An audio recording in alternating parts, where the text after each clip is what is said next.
Okay. All right. So we're on Luke chapter 23, 22, and we're picking up on verse 54, Peter's denial.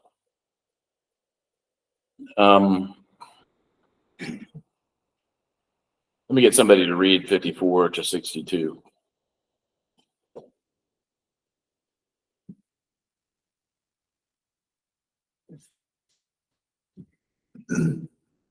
Then, having arrested him, they led him away and brought him into the chief priest's house. But Peter was following at a distance.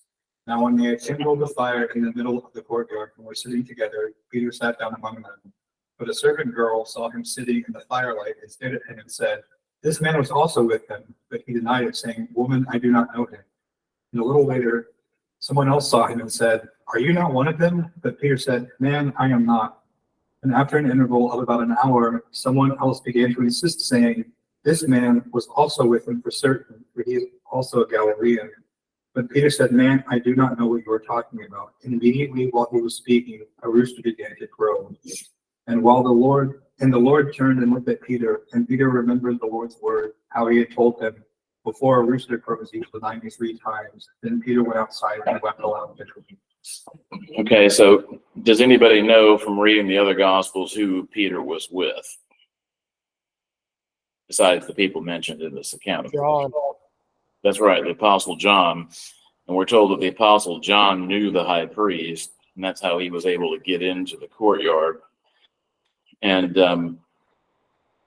one thing that's interesting is, Peter's name that Christ gave him means, rock. So you kind of think of, that's a symbol of strength.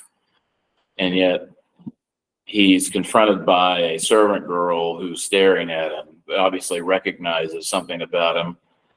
And then she confronts him and he starts getting scared. And in that culture, there was nobody lower on the totem pole of power than a servant girl. And so here we have this guy who in most cases was very bold and brave, but here he's cowering because he's got some slave girl who's asking him who he is, and he begins to deny Christ. If you compare this with the other Gospels, I think all the Gospels talk about a servant girl being the one that confronts him first. But the other Gospels, there's a little bit of variation in terms of who they talk about or who they quote. But what the fathers say about it is that undoubtedly as the thing started to develop, more and more people started to jump into the conversation. So there were probably multiple people who were saying things to him. And so he was getting more and more nervous as they went. But like in the Gospel of Luke, it says, "Of a truth, this fellow also was with him, for he is a Galilean." Well, it doesn't say how he knew he was a Galilean, but in the other Gospels, it says, "Your speech betrays you." So he had a Galilean accent that everybody would have recognized immediately that where he was from, and why else would you be here? And we know that Peter and John went to this place because they wanted to see what was going to happen. He had promised Christ that he would die with him, but yet when the pressure was on, he caved. And then Luke is the only one that tells us about Christ looking at him. It says, "And the Lord turned and looked upon Peter, and Peter remembered the word of the Lord," etc. So that evidently was how he was reminded of what Christ had told him. And probably the fathers say that this happened because if you piece all the gospel accounts together, he was first taken to Annas, who's referred to as the high priest, but he was actually the father-in-law of Caiaphas, and he had been the high priest in the past. So legitimately, he could be called the high priest because he had been one. But now he was sort of like the power behind the throne, so to speak. And so he was taken from Annas's house to Caiaphas's house. And so most likely it was as he was being transported from one place to the other that he then saw Peter and looked at him. And of course, what the fathers say about this is that Christ didn't tell him that he was going to betray him to make it so. He was telling him to warn him that it was going to happen because he knew what would happen. But he was looking to him, to encourage him to repent. And so it was not it was not Christ giving him the stink eye or anything like that. It was Christ looking to him and reminding him by his gaze of what he had said. And of course, he went out and he wept bitterly as a result of that. The council of the Gospel of Luke doesn't say as much about what happened during the night as some of the other Gospels do. But it does give more detail about the trial in the morning, which we'll get to. But let me get somebody to read verses 63 to 65. The men that held Jesus mocked him and smote him. And when they had blindfolded him, they struck him on the face and asked him, saying, Prophecy, who is it that smote thee? And many other things blasphemously spake they against him. And as soon as it was day, the elders of the people and the chief priests and the scribes came together and led him into their council, saying, Art thou the Christ? Tell us.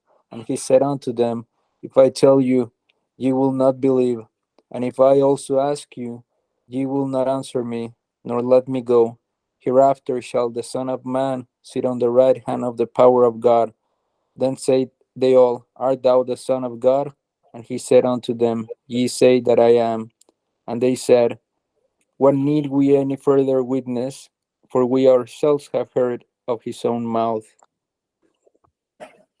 One peculiarity of English with the word prophecy and prophesy is if it has an S, it's prophesy, which is the verb, and then prophecy with a C is the noun. That's what is prophesied, and so it's easy to get fooled by that, but that's something to try to keep straight.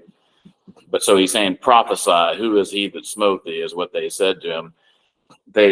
Luke doesn't mention that he was spat upon too, but that certainly happened. And this is most likely, well, he probably was mocked at various times. St. Luke doesn't mention him being taken to the Praetorium, which would have been like the prison with where the soldiers kept prisoners. If you ever go to Jerusalem, you can go there now. And one thing interesting about that place is that, like a lot of things in the old city of Jerusalem, you go down a set of stairs, and then you see there's another set of stairs, and you go down, and you see that it just keeps going down. And at my age, when I was there, I decided I'm not going to just keep going all the way down because I know I have to go back up at some point. But it was a cavernous place with lots of cells, and they will tell you the spot where tradition says, or the particular cell that Christ was kept in.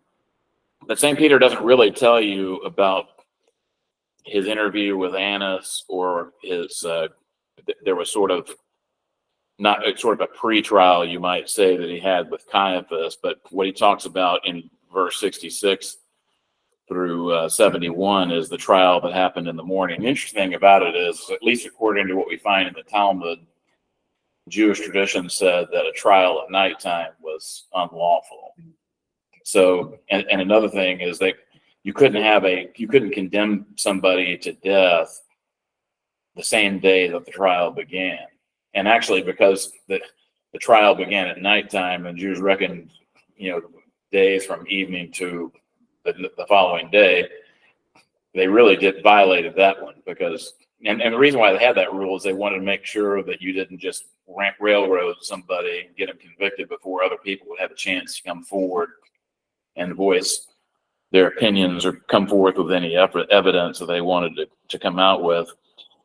And so this is a little different than what you will read if you look at the Gospel of Matthew, but Matthew focuses on him being before Caiaphas in the nighttime, and then they just go to give sort of a summary of the morning trial. But here we have a little bit more detail. So Christ's initial answer is, if I tell you, you will not believe. And if I ask you, you will not answer me, nor let me go. And so you have to keep in mind that he's already been interrogated. He's already had Caiaphas say, I adjure you by the blessed one, or whatever the wording is, tell us whether you're the Christ, the Son of the Blessed. And so he put him under oath and asked him to say, and that's where he says, you said it, basically. and then mentions the prophecy of Daniel. You'll see the Son of Man coming in the clouds, and that's when he gives his initial condemnation. But here we have sort of a more formal trial where he's just saying, look, you've already made up your mind, and there's no point in me asking you questions or answering anything that you have to say.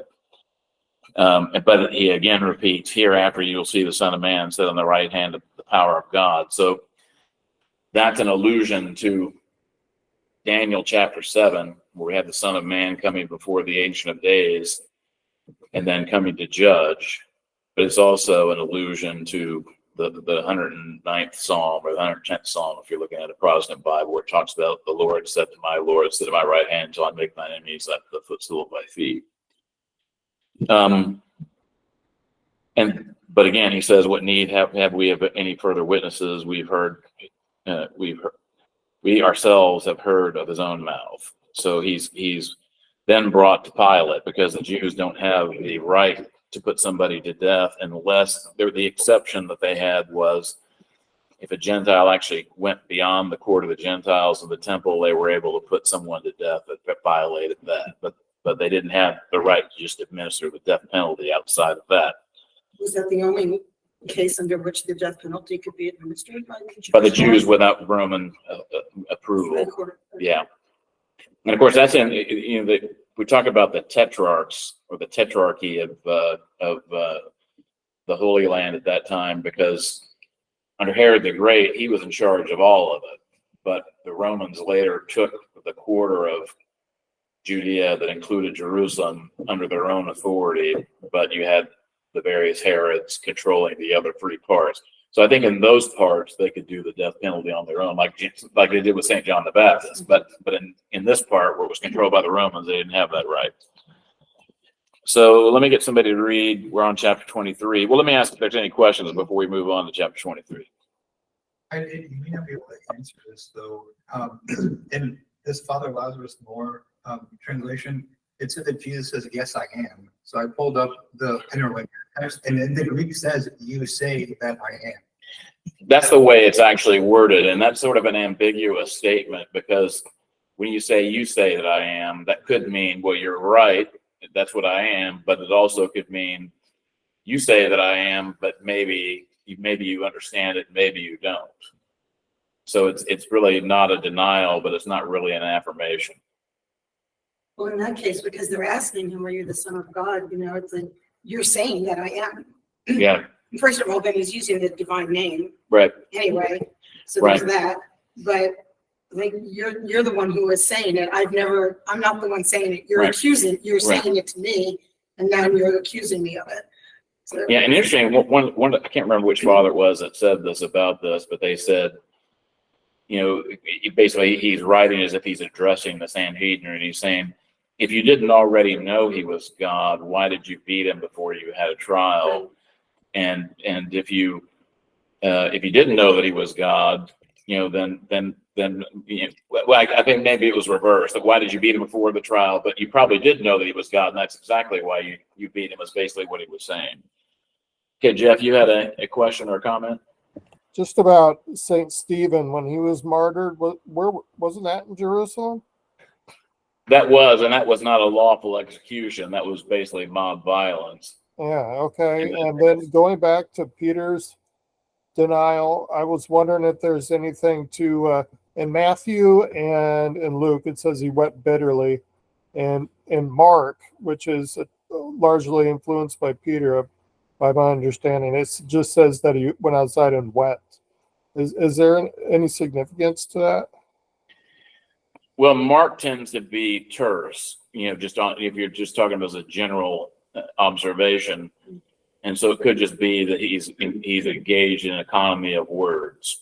Oh, okay. And that could be a characteristic of Mark's own way of talking, but it also could be that he's just reflecting the way Peter preached.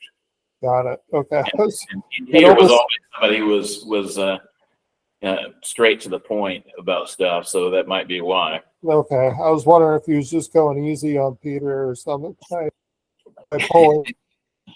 Well, you would think that Peter would would maybe want to hide the fact that he had done this, but obviously he preached about it. So he wasn't, there was no attempt to hide that he had done this, and all four gospels record it.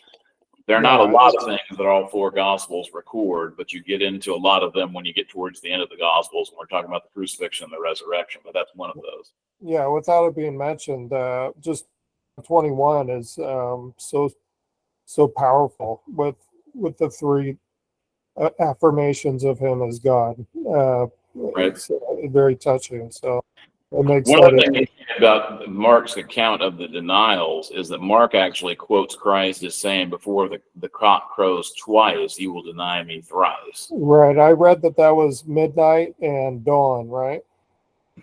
In the four by It could be. Archbishop of I mean, there was time that passed, but basically in the Gospel of Mark, it says that Peter denied him and the cock crew once, and then he denied him two more times, and the cock crew twice, the second time.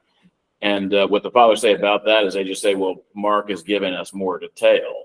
But it makes sense that Mark would give us more detail about this because he's quoting from St. Peter himself. Right. Yeah. Whereas what you often have in the Gospels is sort of a telescoping of things to where you maybe simplify it, but you're basically saying the same thing, but you're not giving all the same details that another writer would if he was being more precise. Nice. Okay. All right, let me get somebody to read chapter 23, verses 1 through 6.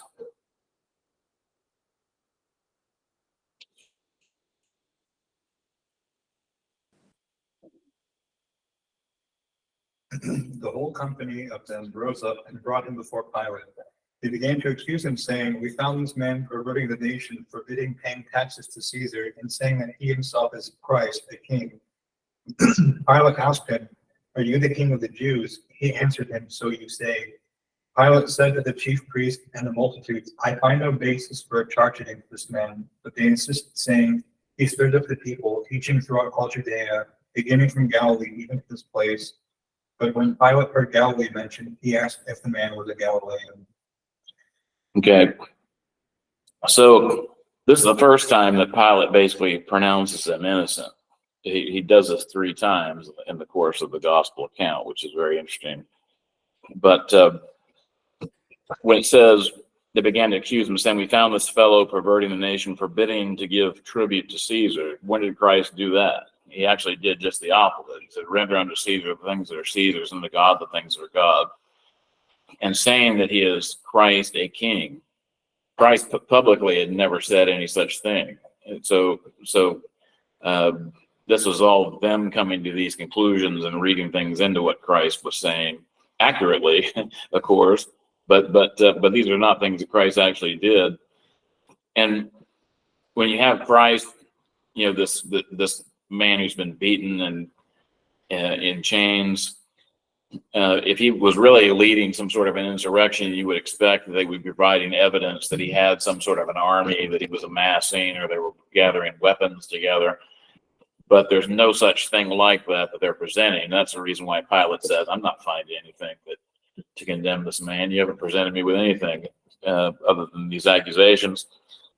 But then the Gospel of Luke is the only one that tells us about this little detour that Christ has going before Herod, because Herod was the tetrarch of Galilee, and finding out that he was a Galilean says, "Okay, well, let's let Herod hear this case and make a decision, since this is his subject." So let me get somebody to read verses 7 through 12. When he learned that he belonged to Herod's jurisdiction, he sent him over to Herod, who was himself in Jerusalem at that time. When Herod saw Jesus, he was very glad, for he had long desired to see him, because he had heard about him, and he was hoping to see some sign done by him. So he questioned him at some length, but he made no answer. The chief priests and the scribes stood by, vehemently accusing him, and Herod with his soldiers treated him with contempt and mocked him. Then, arraying him in gorgeous apparel, he sent him back to Pilate. And Herod and Pilate became friends with each other that very day, for before this they had been at enmity with each other. So Herod is in Jerusalem. Why is he in Jerusalem? Well, it's the Passover. So Herod wasn't particularly the most pious ruler that ever existed, but he did at least make some effort to appear to be keeping the law. And he had heard about Christ. We're told in the Gospels that he thought that Christ was St. John the Baptist raised from the dead. And so he was anxious to meet him. He was anxious to see him do some sort of a miracle. He was basically expecting him to perform for him. And Christ didn't answer him at all. And basically, what the Father said about that is he just disdained his questioning because he was not asking questions in any kind of a sincere way. And also, he'd already been declared to be innocent by Pilate and should have already been let go, but wasn't yet. Ashley, you had a question or comment? You're so muted. Yes, sorry. Okay. Did he not realize that this was the child that the Magi had told him about? Well, there's different Herods. Oh. There's a sermon I gave on the Herods where I started going down the genealogy, because the thing about the Herod family is they intermarried a lot. They all had the name Herod. That was like a royal household dynastic name. But Herod the Great died when Christ was still a child. I believe this is Herod Agrippa, if I'm remembering correctly. Oh, that's because Joseph received in a dream that it was safe to go back, and that was because Herod was dead. So of course this is a different person. So this would either be the son or the grandson. Antipas, okay. All right, so you're right. That makes sense. So I believe this is either a son or a grandson of Herod the Great. Okay. Okay. Yeah, and basically, if Herod Antipas married his sister-in-law, Herod the Great, I think, married a relative too, and he had more than one wife. He killed several of his wives and also several of his children. It's a very messy family. It's a little bit, you can make a good soap opera out of some of these stories. The Jews are there present, and so they're accusing Christ. Herod's listening to all this. He allows his soldiers to mock Christ. They put on him a royal robe. They send him to Pilate because Herod basically didn't find any reason to condemn him to death either. But it ends with saying that Pilate and Herod were made friends. They had been enemies before. And this just goes to show how, when it comes to being at odds with Christ, you often find people who are ungodly that will find that as a source of unity. And that's true to this day. That's the one thing that will unite a lot of evil people, is their hatred for Christ. Although in this account, and in the other gospel accounts, Pilate, you have a little sympathy for Pilate, because you see that he's actually making some effort to try to let Christ go, but he doesn't have the strength of character or the will to actually take any chances. So he winds up condemning Christ after all. So let me get somebody to read verses 13. Let's go ahead and go down to 25.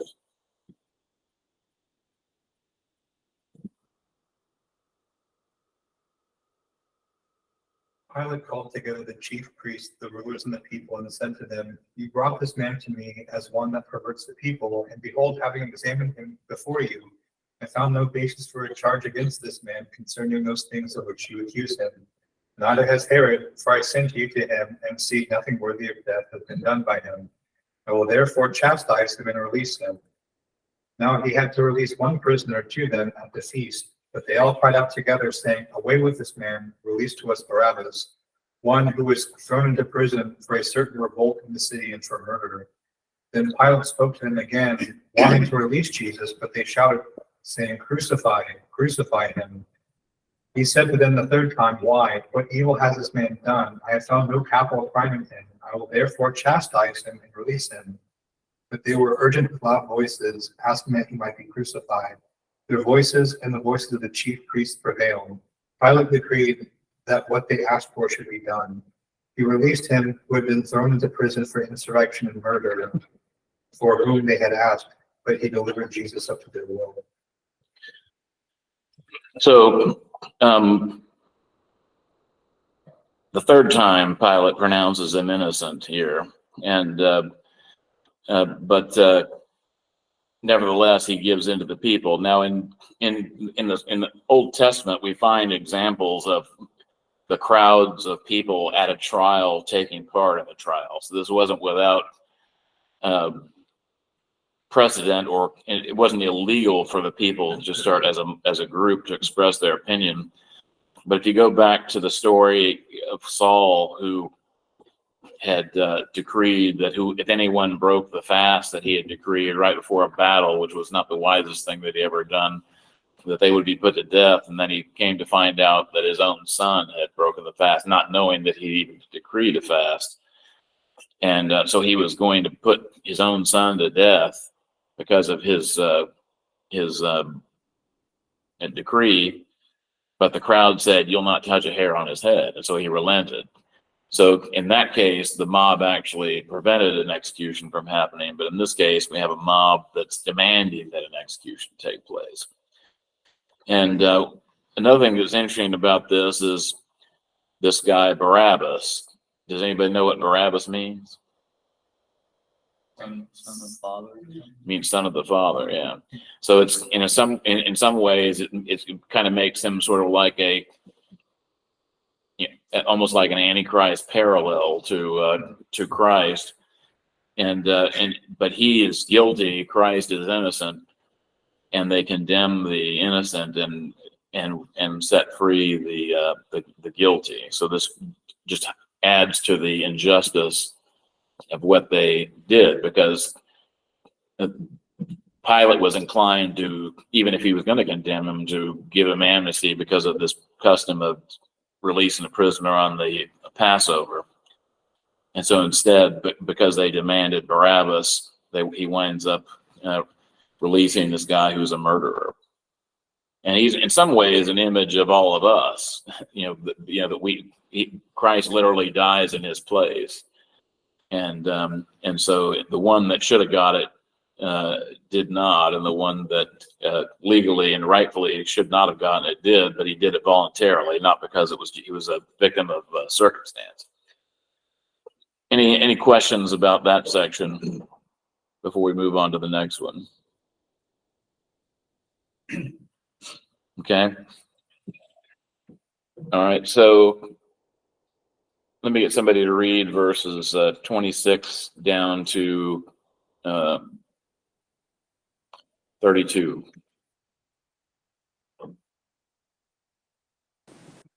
And as they led him away, they laid hold upon one Simon, a Cyrenian, coming out of the country. And on him they laid the cross, that he might bear it after Jesus. And there followed him a great company of people and of women, which also bewailed and lamented him. But Jesus, turning unto them, said, Daughters of Jerusalem, weep not for me, but weep for yourselves and for your children.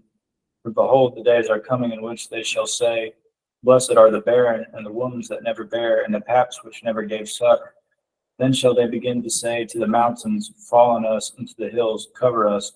For if they do these things in a green tree, what shall be done in the dry? And there were also 2 other malefactors led with him to be put to death. Okay. So what would have actually been carried by Christ would not have been the entire cross, but just the crossbar that would have been across his shoulders. And what at least one of the fathers said about this, they were citing the prophecy in Isaiah where it says the government shall be upon his shoulders. And it basically says Christ governs from the cross. That's how he governs, by means of the fact that he sacrificed himself for us and won our salvation. That's the means by which he gains the kingdom. It's the means by which we can be saved. But then, because he's been beaten, he's been kept up all night. He's been given a beating that could have already killed him. He's not able to carry the cross all the way. So then they find this guy, Simon the Cyrenian, it says, and that Cyrenia, or Cyrene actually is city in Libya. So he was a Jew probably from, but one that was living in Libya that was here for the Passover. And interestingly, in the Gospel of Mark, it says the father of Alexander and Rufus. And when you have a detail like that, you should always ask yourself, why would Mark mention that? Well, the reason why Mark would have mentioned that is because people knew who Alexander and Rufus were. When St. Paul writes to the Romans, I think he mentions one or both of those names. And so they were living in Rome at that time. But, they were North Africans, that probably Romans, actually Jews living in the Roman Empire, but living in Rome at that particular time. And so there's a really good book, by the way, if you're interested in digging into sort of like the evidences for Christ or how we know the Gospels are true. There's a good book by a conservative Protestant scholar called Jesus and the Eyewitnesses. And he talks about a lot of this stuff. He talks a lot about why names are mentioned sometimes and why they're not mentioned. And basically, when the name is mentioned, when Christ heals somebody, we're told what their name was. It's because people knew who they were. And they were still around to tell people that they had experienced these things. And so that was a way of citing evidence that people could check. But then we have, it says, a great company of people and of women which bewailed and lamented him. And we know that there was a whole group of women that were following him every step of the way. And what the fathers say about this is that these women are a image of repentance, and that to repent is to follow Christ. That's the way we follow Christ, is to repent. And so they're following behind Christ as he's going to the cross. But Christ turns to them and says, daughters of Jerusalem, weep not for me, but weep for yourselves and for your children. For behold, the days are coming in which they will say, blessed are the barren, the womb that never bare, the past which never gave suck. Then they shall begin to say to the mountains, fall upon us, and to the hills cover us. And obviously this is a allusion to the coming judgment over Jerusalem that would happen 40 years later, where women of Jerusalem would literally be eating their own children because they were brought to such desperate straits. And then we're told, then he says, for if they do these things in the green tree, what shall be done in the dry? And what the fathers say about that is a green tree bears fruit. And Christ is the green tree who's borne all this good fruit. And if they're willing to do this to him after he's done nothing but good to all these people, what do you think they're going to do to a dry tree that's not producing any fruit? And that dry tree is the people of Jerusalem after 40 years of failing to repent of what they did to Christ. Now, of course, that's those that did that. The Christians, as we mentioned before, weren't there for that because Christ had warned them to flee, and they did. So we always want to make sure we understand that not all the Jews were in the same boat as the people who wound up having this judgment. And I read something recently, when you start adding up the number of people who the book of Acts talks about becoming Christians in the early chapters of the book of Acts, and looking at the normal population of Jerusalem, not the population that they had when a Passover was taking place, but the normal population, the Christian population was something up north of 10%. So it was a significant portion of the population. It wasn't the majority, but it wasn't a tiny minority like you might think. And then we're told there were two other malefactors, or evildoers, basically, that were led with him to be put to death. All right, Jeff, you got a question or comment? Just that you mentioned 10%. That's also in Isaac, chapter 6. It says towards the end, God says that of course, it's not verbatim, but something like I've reserved a tenth, a remnant of the tenth or something. Right. So that's interesting that you would say that number. Right. You know, there's always a remnant throughout the Old Testament. Even when it doesn't look like there's a remnant, there's always a faithful remnant. And that was that remnant at that time. And that's the true Israel, the Israel of God, as St. Right. Paul says in Galatians. That's cool. Yeah. Right. Let me get somebody to read verses 33 and 34.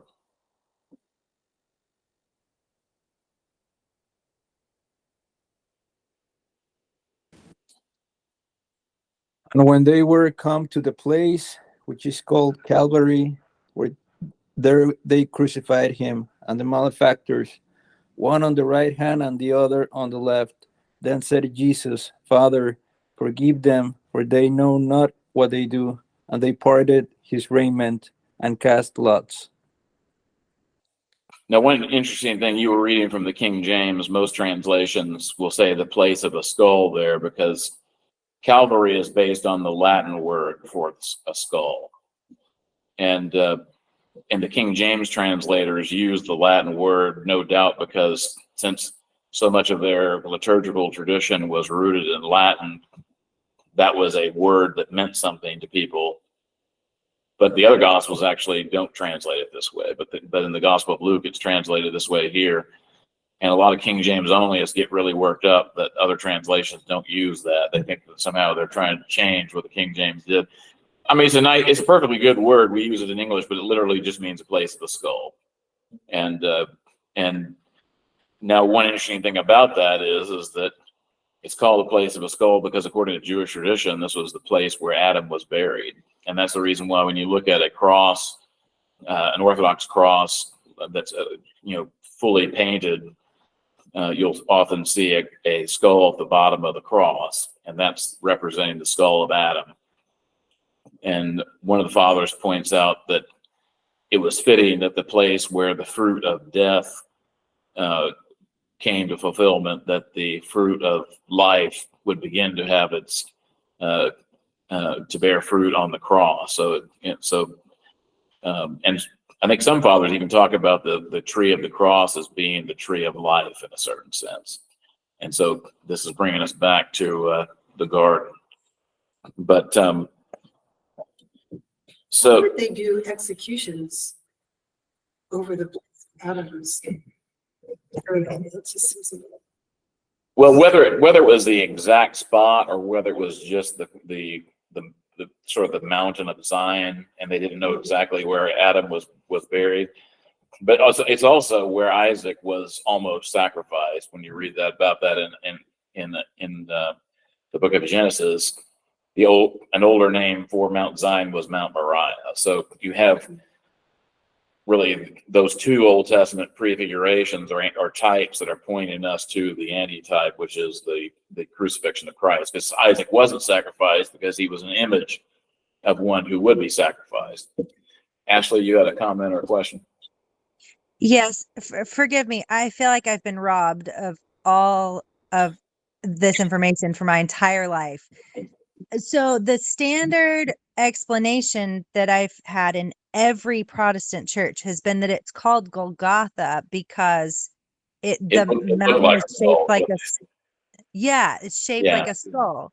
So you're telling me the entire time the church has been teaching that this is where Adam is buried. That's right. And one of the reasons why they had this whole thing about the rock being shaped like a skull is that you had this British general in the 19th century who went looking outside of the walls of Jerusalem trying to find where Christ was buried and where he was crucified, and he saw this, hill-like place that kind of looked like a skull, and he said, "Well, that must be Golgotha." And then he found not there a tomb that met some of the descriptions of the garden tomb in the Gospels, and so he said that's where Christ was buried. So Protestants go to this place and say that's where Christ was crucified and buried, but I should say evangelical Protestants go there. Even most more traditional Protestants understand that the real place where Christ was crucified and buried is the Holy Sepulchre. And what this British general didn't know is that the walls of Jerusalem didn't originally encompass the Holy Sepulchre. As a matter of fact, if you go to the Holy Sepulchre, there's a Russian church right next to the Holy Sepulchre. It's St. Alexander Nevsky. It was built in the 19th century. And inside of that church that most Protestants and Catholics don't bother to go into, Russian archaeologists found the gate that was in that plot spot that Christ would have passed through to go to the Holy Sepulchre, and they reconstructed that gate. So you can go and view the actual gate that Christ passed through. But that one right. And one clue that this wall wasn't there, the wall that's there now, should have been the fact that the entryway to the Christian quarter, which is that section of Jerusalem, the old city, is called New Gate. It was called New Gate because it wasn't there before. So that British general was a very pious Protestant who was trying to find these things. But one of the things he probably should have known, or at least we should know, since we maybe have a little bit of better idea about these things now than maybe he did, is that if he saw a rock structure that kind of looked like a skull because of erosion, that maybe after 1800 something years at his time, it didn't look like that 1800 years prior to that. But he was just making a lot of assumptions, and that's how he came to that conclusion. Thank you, Father.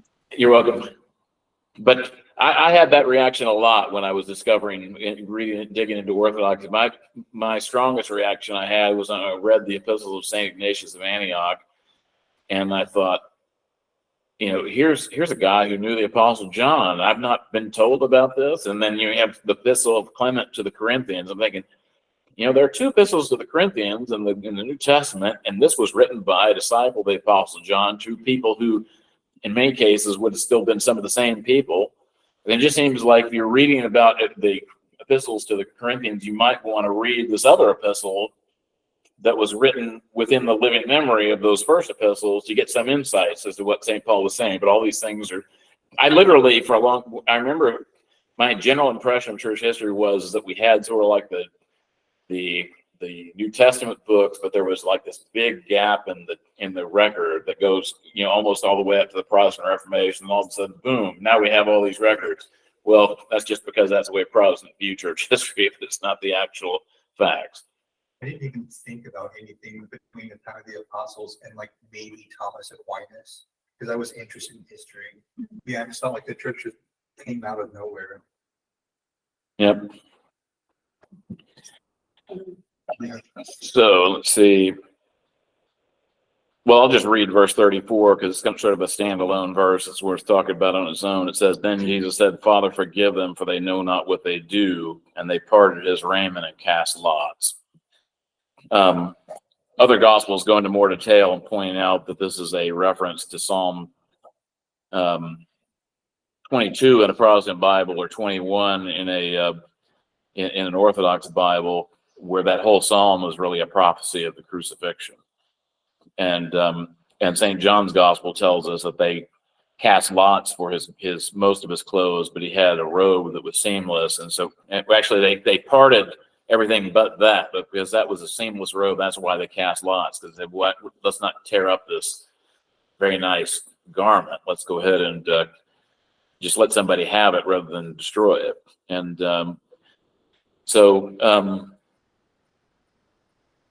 in some Protestant Bibles, you're going to see that verse in brackets because they say that this is not in the earliest and most reliable manuscripts. Well, that's not in a couple of manuscripts, basically. It's what they mean by that. And what some Protestants say is that, as Protestant scholars, they say, well, this is just later scribes trying to take what St. Stephen said when he was being martyred and put it in the mouth of Christ so that Christ doesn't look less forgiving than St. Stephen did. Whereas what the fathers and everybody else would say is that St. Stephen said what he did because he was modeling what he said after what Christ did. And the fact that it's missing in some gospel manuscript or some manuscripts of St. Luke, I think a more likely explanation is there were probably people who thought it was offensive that Christ was forgiving the people who was crucifying, and particularly the Jews that were doing this. And so they might have said, well, he wouldn't have said that. because they have to repent before Christ would forgive them. And of course, he's praying for their forgiveness. It doesn't necessarily mean that they actually received it without coming to repentance, but the prayer, probably you would want to interpret that to mean that they would have come to repentance at some point. But nevertheless, he was praying for them, and he was in a certain sense forgiving them, and that's a model for us, that we should forgive our enemies even when they haven't asked for forgiveness, because these people certainly had not asked Christ forgiveness at this point.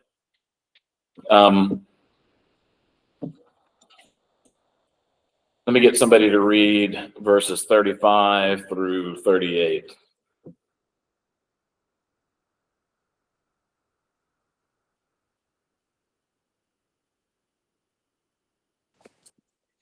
And the people stood beholding, and the rulers also with them derided him, saying, He saved others, let him save himself, if he be Christ, the chosen of God.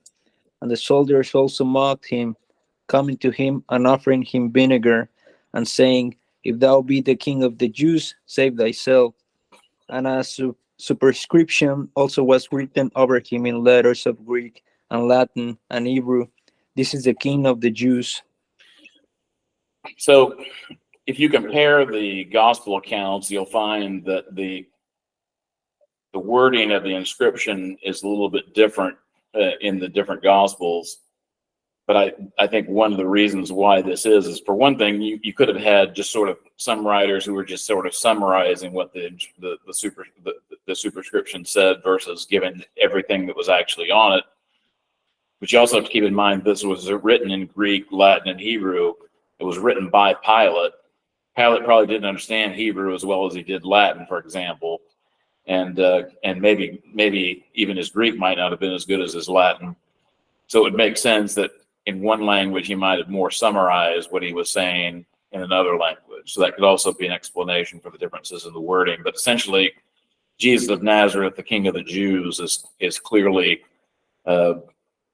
pretty much what was on the sign that was over his head. And it was the practice that when someone was condemned to death, that they would have a sign that would have their name and it would have their crime. And so the fact that he's called the King of the Jews is indicative of the fact that he was being crucified because he claimed to be the King of the Jews, as he was accused of saying.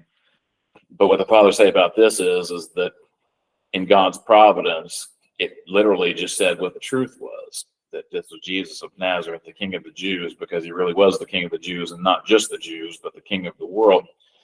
And in Orthodox iconography, what does it say? Jesus Christ, Jesus of Nazareth, King of the Jews. In Orthodox iconography, it usually says the King of the world.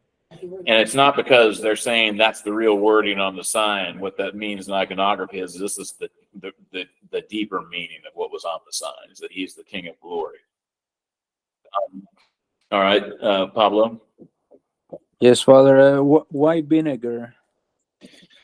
Well, vinegar is sort of a sour wine, and other gospels say it was gall and vinegar, and gall has some sort of pain-killing qualities. And so there are some traditions that you had people who would offer people who were being crucified wine mixed with gall because it would sort of deaden the pain. But Christ didn't accept it because he was not trying to escape the pain. Although we are told that right before he died, he asked for it. He said, "I thirst." This is in the Gospel of John. "I thirst," and he drank something, and then he said, "It is finished," and they gave up the ghost. The Gospel of John's the only one that told them what he said when he gave up the ghost, but the other Gospels, as we'll read, say that he shouted with a loud voice. But that's what he said, according to the Gospel of John. And the reason why he drank it then was just simply that he would have the ability to shout, because his throat was no doubt so parched that he wasn't able to speak loudly without doing that. Any other questions before we move on? Is it in another gospel account that at least a group of people approach Pilate and say, like, no, right, that he said that he was the king of That's in the Gospel of John. It basically said, don't say he's the king of the Jews, but that he said he's the king of the Jews. And Pilate said, what I've written, I've written.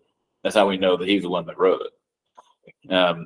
But like I said, what the Father say is in God's providence, the sign said the truth rather than the lie.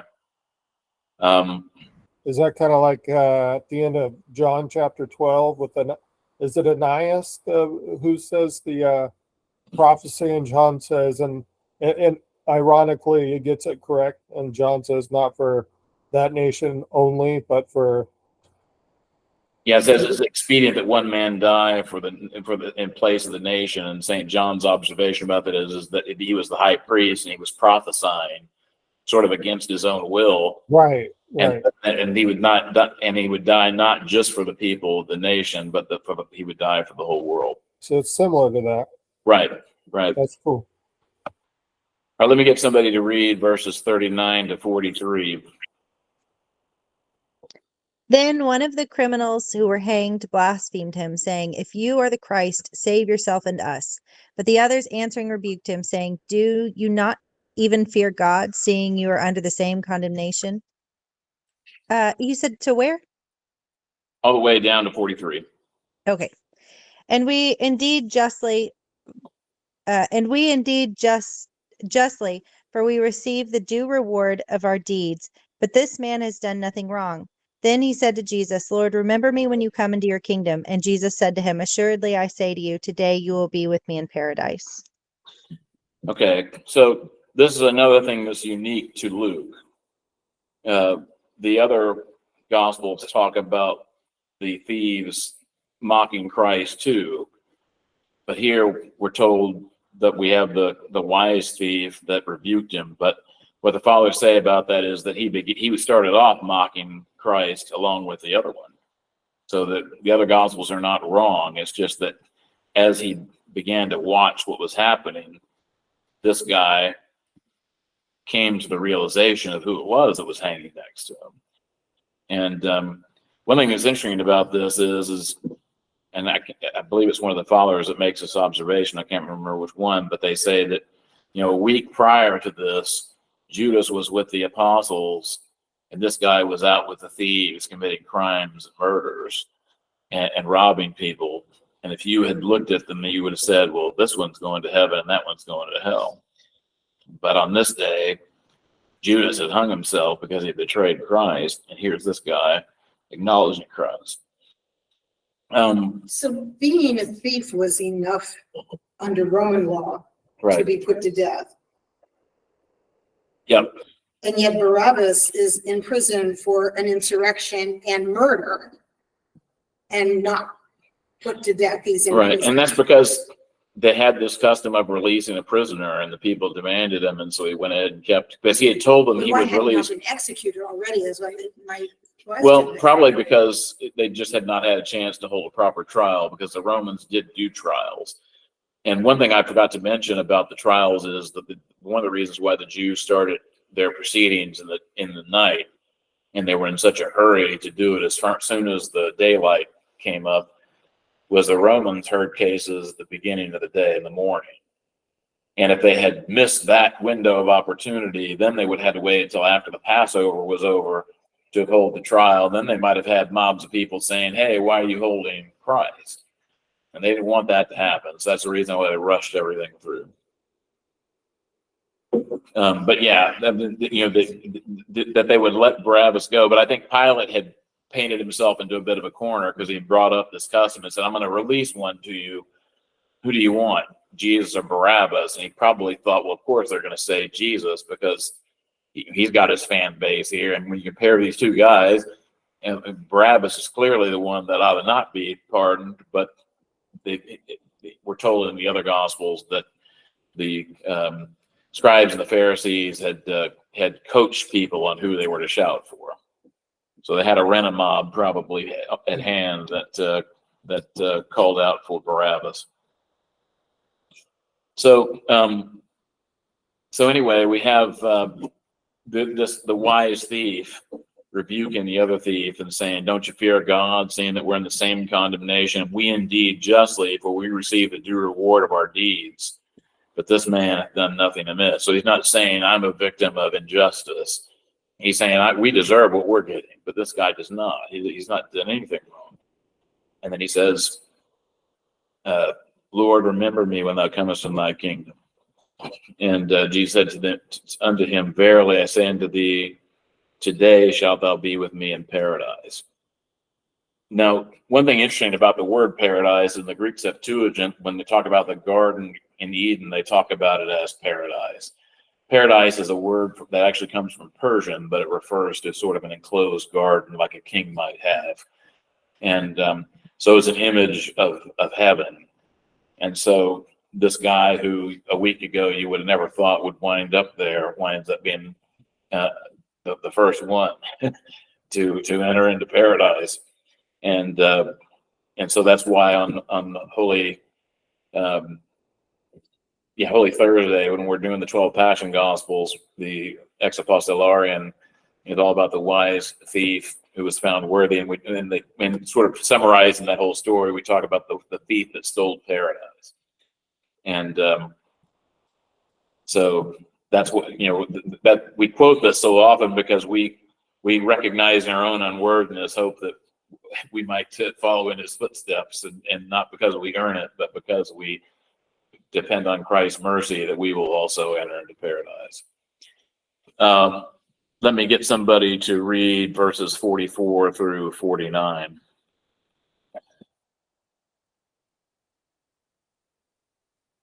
It was now about the 6th hour, and there was darkness over the whole land until the 9th hour, while the sun's light failed, and the curtain of the temple was torn in two. Then Jesus, crying out with a loud voice, said, "Father, into thy hands I commit my spirit." And having said this, he breathed his last. Now when the centurion saw what had taken place, he praised God and said, "Certainly this man was innocent." And all the multitudes who assembled to see the sight, when they saw what had taken place, returned home beating their breasts. And all his acquaintances and the women who had followed him from Galilee stood at a distance and saw these things. Okay, so the 6th hour would have been noon. And then we have darkness that we begin to see over until the 9th hour. So the 9th hour would be 3 o'clock in the afternoon, roughly. And so what the Father say about this is all creation is mourning what was happening to Christ. And then we're told the veil of the temple was rent in the midst. So this veil that separated the people from the Holy of Holies is torn down the middle, and it represents the fact that this barrier that we had in terms of access to Christ and to God's mercy is removed, and it's removed because of what Christ did on the cross. And so there are 7 last words of Christ if you piece all the Gospels together, but this is the last word that we find in the Gospel of Luke: "Father, into thy hands I commend my spirit." And then he said where he gave up the ghost or the spirit, depending on which translation you have, but the word is the same in Greek. And then we have the centurion, who in Matthew and Mark we're told says, "Certainly this was the Son of God," but here it says, "Certainly this was a righteous man." Now it's possible that he said both of these things because as he was watching all these things happen, his understanding of what he was watching may have increased. It's also possible that maybe St. Luke is just sort of giving sort of a summary of what his understanding was rather than his exact words. In either case, we know that it's true, just a matter of how we understand it in relationship to the other one.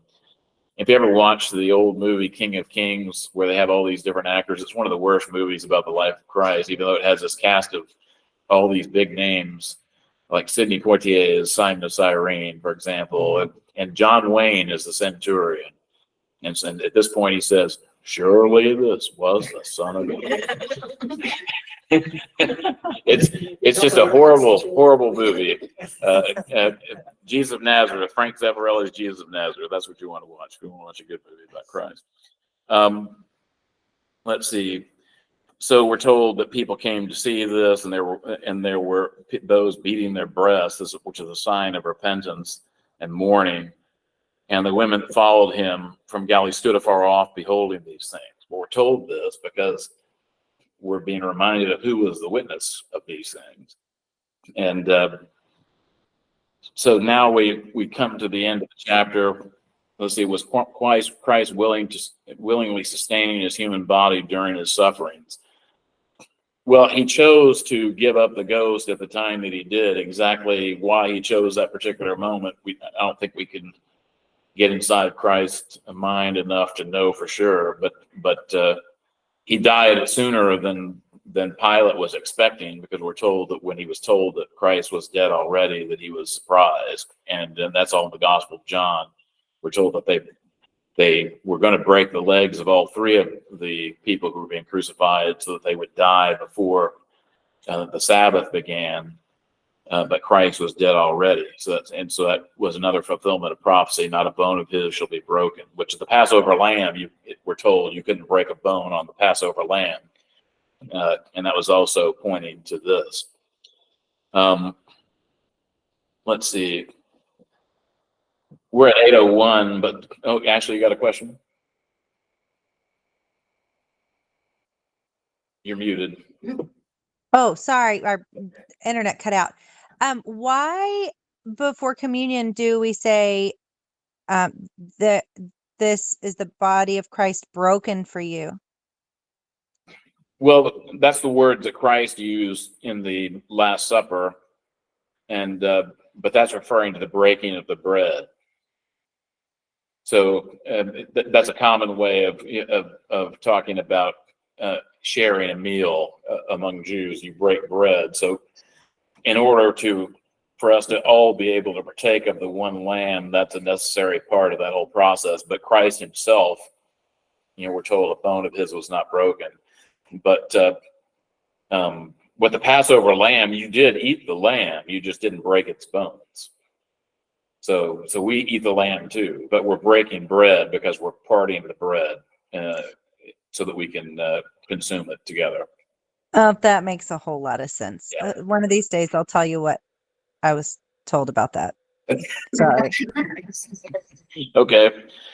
Well, we're at 8:03, but let's go ahead and read this last section, talk about it real quick, and then we're going to go ahead.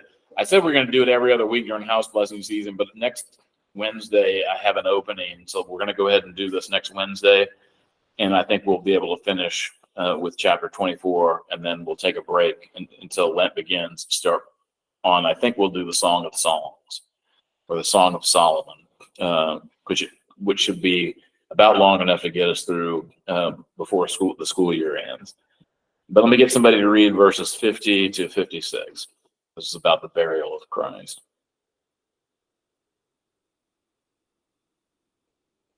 Behold, there was a man named Joseph, who was a member of the council, a good and righteous man. He had not consented to their counsel indeed, from Arimathea, a city of the Jews, who was also waiting for God's kingdom. This man went to Pilate and asked for Jesus' body.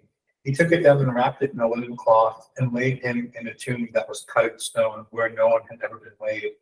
It was a day of preparation, and the Sabbath was drawing near. The women who had come with him out of Galilee followed after, and saw the tomb and how his body was laid. They returned, prepared spices and ointments. On the Sabbath, they rested according to the command. Okay, so all four Gospels tell us about Joseph of Arimathea. The Gospel of John tells us that Nicodemus also took part of this. So that's one additional detail from there. But we're told where he's from because Joseph was a very common name. So this is the way the Gospels make it clear which Joseph we're talking about. And also that he was a member of the Sanhedrin, but he didn't consent to what they did.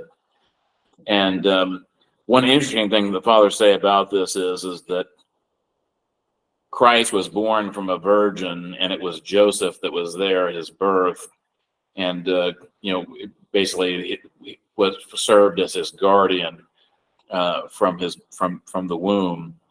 And here we have another Joseph, and the tomb that was freshly cut from the stone and never been used before represents the virgin birth. and it's the womb of the earth. He's placed into the virgin womb of the earth, and we have another Joseph who's there as his guardian to place him in there. And the reason why we're told about these women is, again, the gospel writers want us to know that these were the witnesses that saw exactly where the tomb was. So we not only have Joseph of Arimathea and also Nicodemus, but we have these women who were witnesses of where Christ was laid. And so basically, the Gospel of John tells us that there were some spices that were put on Christ immediately, but there was more that they wanted to do that they did not have the time to do because they were so close to the Sabbath. So basically, they just barely got him into the tomb, and rolled the stone, and then they had to desist until the Sabbath was passed. Jeff, you had a question or comment? Just that you had given a sermon on Joseph of Arimathea some time back, and Yeah. I'd highly recommend everybody listening to it. It's quite beautiful and powerful, just in that everybody forsook Christ, but he went to the fire, and it's very moving. Thank And you. also, I wanted to mention by tradition, according to one of your sermons, that the veil of the temple was sewn up by Mary, by the Theotokos. So that's pretty incredible too. Yeah. Yeah. Yeah. Yeah, Dee Dee was just noting it was the temple virgins that made the veil, and she would have been one of them. All right. So let's go ahead and stop there. It's 8:07. But Wednesday next week on February the 7th, we'll go ahead and do chapter 24. So we'll have the exciting conclusion of the Gospel of Luke. Let's go ahead and say the closing prayer. It is truly meet to bless thee, the Theotokos, ever blessed and most blameless and mother of our God, more honorable than the cherubim, and beyond compare more glorious than the seraphim, who without corruption gave us birth to God the Word, the very Theotokos do we magnify. Thank you. Good night, everybody. Good night, Father. Good night, everybody.